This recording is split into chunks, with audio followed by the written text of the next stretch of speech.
శ్రీ గురుభ్యో నమః. శ్రీకృష్ణ గురు చరణ సన్నిధి శ్రీ కొత్త రామకోటయ్య తాతగారి స్మృతులు అనే గ్రంథంలోని అంశాలను చెప్పుకుంటూ ఉన్నాము.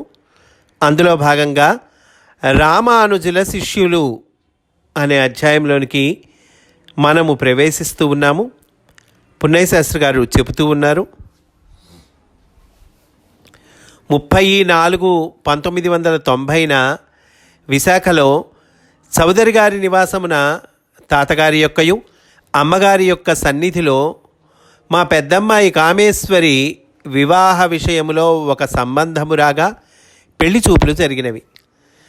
వరాహ మిహిరాచార్యుల వారు కూడా వారి శ్రీమతితో కలిసి సన్నిధి చేసిరి. తాతగారికి ఎంతయో దయ.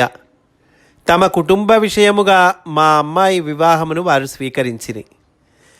మధ్యాహ్నము 12 గంటల సమయమున తాతగారు మెరీడియన్ ప్రేయర్ గావించిరి. ఇది 45 నిమిషముల పాటు సాగినది. మేము ఆనంద డోలికలలో ఊగితిమి.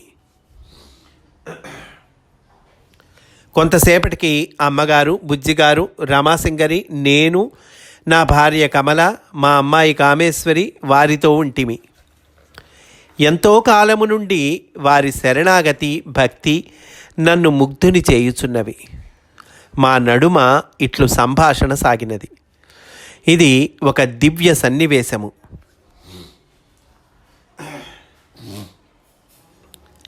ముందు పున్నయ్య శాస్త్రి గారు అంటున్నారండి, తాతగారు తమరి భక్తి ప్రపత్తులు చూస్తుంటే ఇవి ఈ జన్మలో ప్రారంభమైనవి కావు అనిపిస్తూ ఉన్నది. మీరేదో పూర్వజన్మలో ఎవరో ఒక ఆళ్వారు వద్ద శిష్యుడిగా మెలిగారని అనిపిస్తోంది అన్నారట పున్నయ్య శాస్త్రి గారు. దానికి తాతగారు చెప్తున్నారండి, ఎవరో ఆళ్వారు దగ్గర ఎందుకు, అసలు ఆయన దగ్గరే ఉన్నాను. అసలు ఆయన అంటే భగవద్ రామానుజుల వారని భావము. రామానుజుల వారు తాతగారు చెప్తున్నారండి, రామానుజుల వారు దేవాలయ గోపురాగ్రముపై ఉండి జనులెల్లరకు బహిరంగముగా నారాయణ మంత్రము ఉపదేశించు సందర్భమున నేను కూడా ఆ గుంపులో ఒకడను. అనగా తాతగారు కూడా రామానుజుల వారి వద్ద నారాయణ మంత్రోపదేశము అందిరన్నమాట అంటున్నారు. ఈ ఆలయం ఎక్కడుంది?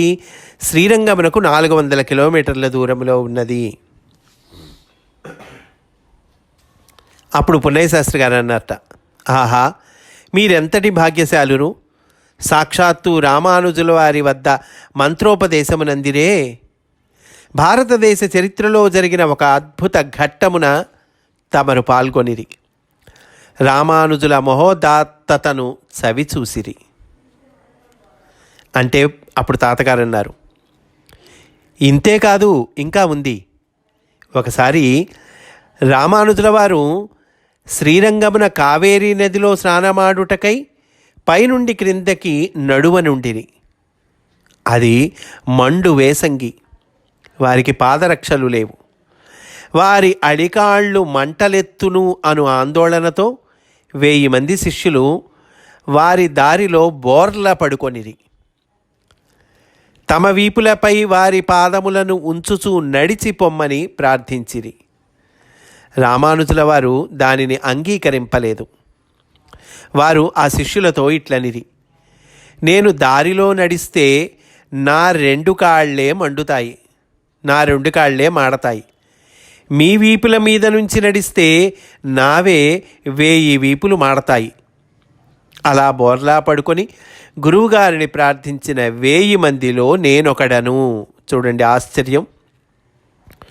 తాతగారు చెప్తూ ఉన్నారు, 1000 మంది బోర్లా పడుకున్నారు కదా, మా వీపుల మంది నుంచి నడిచి వెళ్ళండి అని రామానుజుల వారికి చెప్పారు కదా.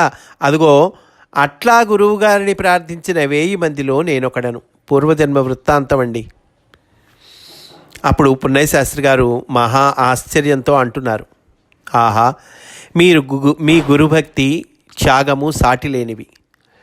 గురువుగారి క్షేమము కోసమై మీరు ఎంతటి బాధపడటానికి సంసిద్ధులయ్యారు. మీ భాగ్యమే భాగ్యము.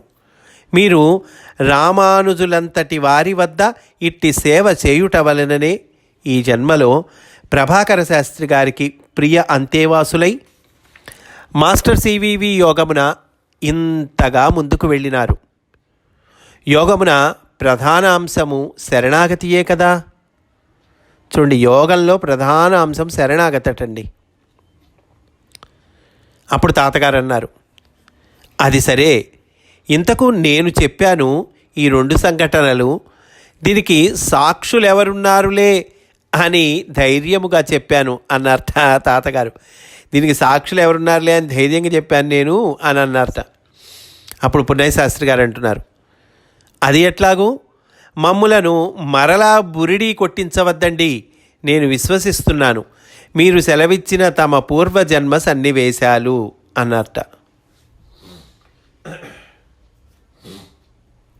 అని ఇంకా పున్నయ్య శాస్త్రి గారు చెప్తూ ఉన్నారండి. ఈ అంశము నుండి మరలి తాతగారు అమ్మగారిని ఈ విధముగా స్తుతించిరి. సప్తర్షులు వచ్చారు అమ్మగారు రావటం వల్ల. చూడండి, అమ్మగారు రావటం వల్ల సప్తర్షులు వచ్చారట. పై సంభాషణకు పూర్వము ఎవరో తాతగారిని ఈ విధముగా అనిరి.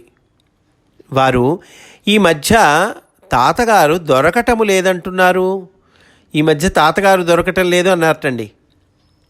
తాతగారు ఈ విధముగా బదులు చెప్పారు, ఎక్కడ పారవేసుకున్నారో అక్కడ వెతుక్కోమని చెప్పండి. తాతగారు ఈ మధ్య దొరకట్లేదంటే ఏం చెప్పారండి తాతగారు సమాధానం? ఎక్కడ పారవేసుకున్నారో అక్కడ వెతుక్కోమని చెప్పండి. అంటే దొరకనిది ఏంటి? పారేసుకుంటేనేగా అది దొరకలేదు అని అనుకోవటం మనం. పున్నయ్య శాస్త్రి గారు చెప్తున్నారు, తాతగారి వంటి ఋషిని కలిసి కొనుటకు రావలసి ఉండగా తాతగారే దొరుకుటలేదని అభియోగము ఆరోపించుట జరిగినది. వాళ్ళే రావాలి తాతగారి దగ్గరికి. అంతేగారు తాతగారు దొరకట్లేదని చెప్తే ఎట్లా? వారిపై తాతగారికి ఏమీ కోపము లేదు, కానీ గుణపాఠము నేర్పుటకై పై విధముగా బదులు పలుకుట జరిగినది అంటున్నారు. 26/5/90న నేను హైదరాబాదు వెళ్ళిన సందర్భములో మిత్రులు శ్రీ ఎస్ఎస్ ప్రసాద్ గారి నివాసమున ఉంటిని.